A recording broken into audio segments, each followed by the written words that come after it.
కవితా శీర్షిక ఎదుట నిలిచిన భవితవ్యం. చూస్తాను ఎదురు చూస్తాను ఈయన ప్రతీక్ష ఓపిక కుట్లు తెగిపోయే వరకు. చూస్తాను ఎదురు చూస్తాను ఈయన ప్రతీక్ష ఓపిక కుట్లు తెగిపోయే వరకు. అప్పుడు ఎగిరి దూకింది నా మనసు అవరోధాల అంచులపై నుంచి. అప్పుడు ఎగిరి దూకింది నా మనసు అవరోధాల అంచులపై నుంచి. అనంత పరిధుల్లో విస్తరించి ఉన్న కాలం తనను తాను కుదించుకొని నా చెయ్యి పట్టుకొని నేను ప్రతీక్షిస్తున్న గమ్యం వైపు నాతో పాటు పురోగమించింది.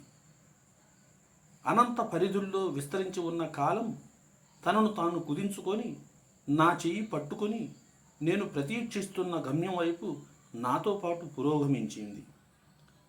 గమ్యం ఈ పక్కన ఆ పక్కన ఒదిగి నక్కి నక్కి చూస్తున్నది. గమ్యం ఈ ప్రక్కన ఆ పక్కన ఒదిగి నక్కి నక్కి చూస్తున్నది. అది ఏ పక్కన ఉందో కనిపెట్టాలని నాతో పాటు నడుస్తున్న కాలాన్ని కళ్ళల్లో పొదుగుకొని చూశాను. అప్పటికప్పుడే నేను ప్రతీక్షిస్తున్నది నా ఎదుట నిలువెత్తు చిరునవ్వుతో నిలబడి ఇలా అన్నది, నేను నువ్వు నిరీక్షిస్తున్న భవితవ్యాన్ని, ఇప్పుడు నీ వర్తమానాన్ని. ఈ వర్తమానం గతంగా మారకముందే జనసామాన్య శ్రేయస్సుకు నీలో శిరసెత్తిన సంకల్పాలన్నిటినీ సమాచరణ రూపంలో లోకానికి అందించు.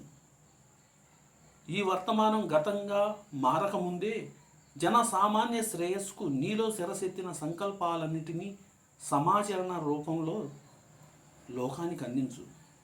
అప్పుడు నీ ప్రతీక్షకు సమగ్ర గమ్యం లభిస్తుంది. అలా అంటున్న గళస్వరం దూరాల్లోకి వెళ్ళిపోయింది. Thank you.